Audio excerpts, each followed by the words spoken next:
C'est l'heure du journal de l'Afrique. Soyez les bienvenus sur France 24. À la une ce soir, les combats autour de la ville d'Ouvira dans l'est de la République démocratique du Congo. Le M23 soutenu par le Rwanda avait pourtant annoncé son retrait de la ville. La violence n'a pas baissé d'un cran et les populations continuent à fuir vers le Rwanda et vers le Burundi voisin. Nous serons à Kinshasa dans ce journal. Les détails sur le coup d'État déjoué au Burkina Faso. Selon le ministre de la Sécurité, les auteurs avaient prévu l'assassinat du capitaine Ibrahim Traoré et de plusieurs personnalités militaires et civiles. L'ex-président de la transition, Paul-Henri Damiba, est pointé du doigt. La correspondance régionale à suivre dans un instant. Et puis la joie des supporters ivoiriens hier, leur équipe s'est qualifiée pour les quarts de finale de la Coupe d'Afrique des Nations face au Burkina Faso. Les éléphants ont inscrit 3-0. Ils vont devoir affronter les pharaons d'Égypte samedi. En 2022, les Égyptiens les avaient éliminés. L'heure de la revanche a sonné. Nous serons à Abidjan dans ce journal. Les combats n'ont jamais cessé autour d'Ouvira, dans l'est de la République démocratique du Congo, et ce malgré l'annonce du retrait du M23 de la ville. De nombreux habitants attestent le contraire et depuis plusieurs jours, des combats sont signalés autour d'Ouvira. Ils opposent les rebelles du M23 soutenus par le Rwanda à l'armée congolaise et aux miliciens Wazalendo. Les précisions à Kinshasa d'Aurélie Bazara Kibangula avec les images à Ouvira de Cédric Bendera. Des détonations d'armes lourdes se font entendre dans des localités proches d'Ouvira depuis plusieurs jours. Des tirs sporadiques sont signalés jusque dans le sud de la ville.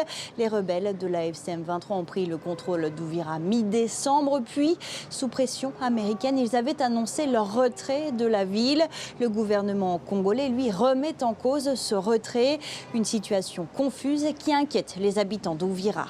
Ces détonations vraiment et les coups de balles que nous attendons, c'est comme hier, toute la nuit, vraiment ça n'a pas été facile. Mais Dieu merci, on est là. Mais cette situation vraiment nous place dans une psychose totale. Je veux que mes enfants aillent à l'école, mais la situation n'est pas rassurante. Ils restent à la maison car ça tire tous les jours à Ouvira. J'ai peur d'envoyer mes enfants à l'école, car si la situation se détériore, ils seront coincés. Nous sommes partis de Kigongo pour venir nous mettre à l'abri. Tout ce qu'on demande, c'est la paix. On veut retourner chez nous. Mais là où nous sommes, ça tire de partout. On n'est pas en sécurité. La situation sécuritaire s'est détériorée dans l'est de la RDC malgré la signature des accords de paix de Washington début décembre. Alors selon le dernier rapport des experts des Nations Unies publié mardi, les rebelles de la FCM 23 soutenus par des troupes rwandaises ont continué leur expansion territoriale pour s'assurer du contrôle d'axes stratégiques et de zones minières, notamment dans les territoires de Massissi, Lubero et Walikale. On en sait un peu plus sur le coup d'État déjoué au Burkina Faso. Selon le ministre de la Sécurité, l'ancien président de la transition, Paul-Henri Damiba, est derrière cette tentative de putsch. L'assassinat du capitaine Ibrahim Traoré, de plusieurs personnalités militaires et civiles, était également prévu. Pour en parler, on retrouve tout de suite notre correspondant régional, Serge Daniel. Bonsoir Serge. Alors le ministre de la Sécurité a communiqué hier à la télévision sur ce coup d'État déjoué. Oui, tout à fait. Monsieur Mahamadou Sana a expliqué que c'était un coup d'État qui était prévu pour être exécuté le 3 janvier dernier et que l'objectif des putschistes était l'assassinat du président de la transition du Burkina Faso, le chef de la junte du Burkina Faso, Ibrahim Traoré. Il y aurait eu plusieurs arrestations. Il faut préciser qu'on n'a pas encore des détails, on n'a pas encore des preuves de ce qu'avancent les autorités du Burkina Faso. Donc, plusieurs militaires auraient été arrêtés, pas plus de détails, je disais, et que l'instigateur serait Henri Damiba. Vous savez qu'il a été renversé en septembre 2022 et qu'il est actuellement exilé au Togo et que ce serait lui qui serait à la tête des putschistes qui ont voulu renverser le régime. Alors, on cite également la Côte d'Ivoire, un pays voisin, et que 70 millions de francs CFA auraient été, selon le ministre, auraient été mobilisés pour l'opération.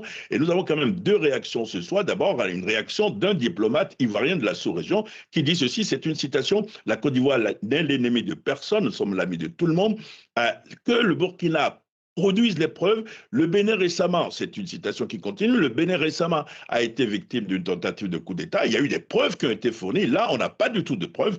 Et nous avons tenté de joindre Damiba à Lomé. Nous n'avons pas pu, mais quelqu'un qui le connaît très bien dit ceci. Damiba n'est dans aucun coup d'État. Merci beaucoup Serge Daniel, merci pour ce décryptage. Vous êtes notre correspondant dans la région. La réaction de l'opposant Anicet Georges Dolo-Guélé en Centrafrique. Il rejette les résultats provisoires de l'élection présidentielle du 28 décembre dernier. Crédité de 14% des suffrages, il arrive loin derrière le président sortant Faustin Archange-Touadéra. Devant la presse ce mercredi, il a dénoncé des fraudes. La correspondance à Bangui de Cyril Jefferson Yapende. 48 heures après l'annonce des résultats provisoires, l'opposant centrafricain Anicet Georges Dolo-Guélé, candidat pour la 3e fois à l'élection présidentielle, refuse de reconnaître la victoire du chef de l'État sortant, Faustin Archange-Touadéra. Il accuse l'autorité nationale des élections d'avoir manipulé les chiffres en faveur du président sortant. Je prends donc la parole aujourd'hui pour refuser un mensonge. Je prends la parole non pas par calcul politique, mais par devoir envers le peuple centrafricain.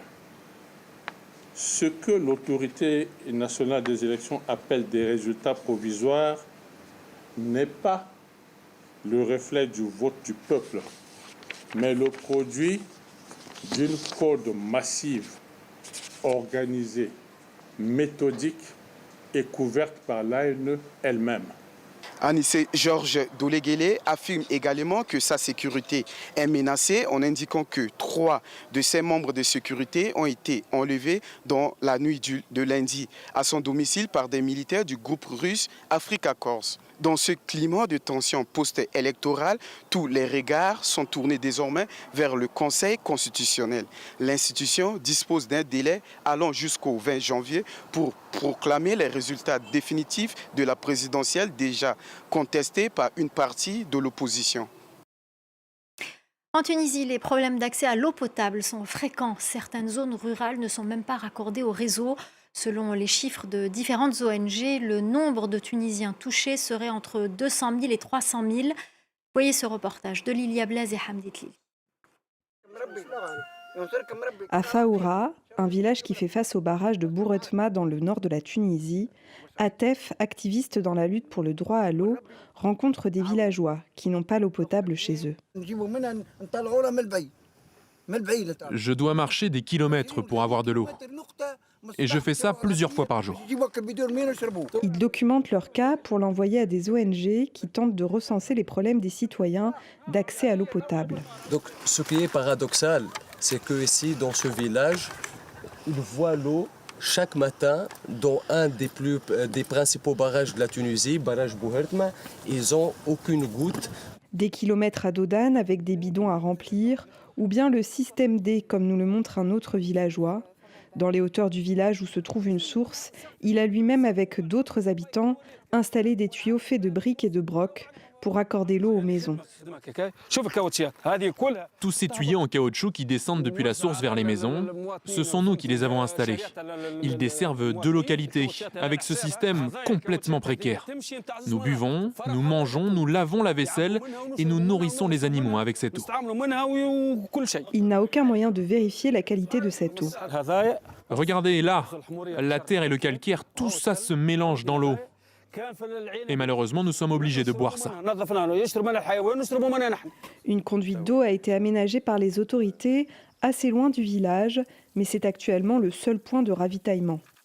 Et les villageois qui sont à côté, ils viennent chercher l'eau de ce point qui est anarchique en fait. Les autorités disent que la problématique de desserte en eau potable, c'est justement lié au coût financier énorme parce que les maisons sont éparpillées. Mais moi je pense personnellement que l'argent ne pourrait jamais être un frein pour permettre à un citoyen d'avoir son droit de base. Selon l'ONG, le Forum tunisien des droits économiques et sociaux, en 2024, les mouvements sociaux liés au droit à l'eau représentaient déjà 59% des protestations, une hausse qui continue en 2025. Et on en vient à la Coupe d'Afrique des Nations. La compétition reprend vendredi pour les quarts de finale, à l'affiche de très belles rencontres qui promettent un beau spectacle. Mali, Sénégal, Cameroun, Maroc, Algérie, Nigeria et Égypte, Côte d'Ivoire. Et les tenants du titre, les éléphants de la Côte d'Ivoire, se sont qualifiés au quart de finale face au Burkina Faso, 3-0. De quoi faire vibrer tous les supporters ivoiriens. Écoutez leur réaction au micro de Makama. On a montré qu'on est fort, on gagne quand on veut, on égalise quand on veut, et on fait la victoire quand on veut. La Côte d'Ivoire sera championne d'Afrique. 3 buts pour les éléphants. Il y a pas, j'ai pas de mots.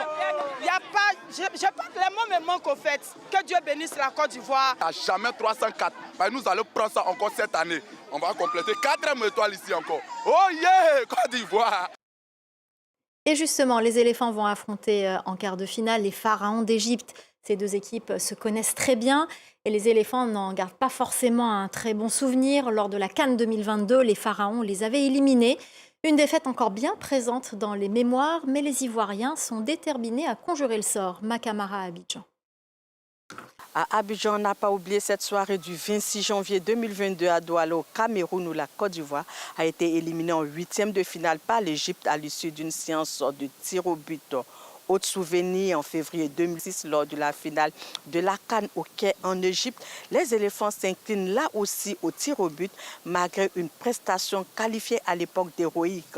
À leur retour au pays, les joueurs ivoiriens avaient été salués pour leur courage et leur performance. Cette finale est restée dans la mémoire des Ivoiriens, notamment pour le tir manqué de Didier Drogba.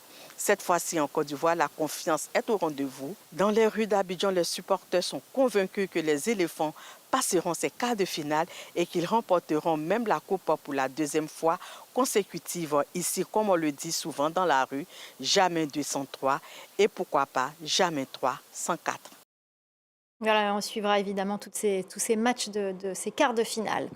Dans le nord du Nigeria, à Kano, une industrie cinématographique est en plein essor. Kannywood tente de séduire sans froisser son public conservateur. Les cinéastes mêlent foi, culture et créativité et naviguent entre censure, tradition et ambition. Clarisse Fortuné.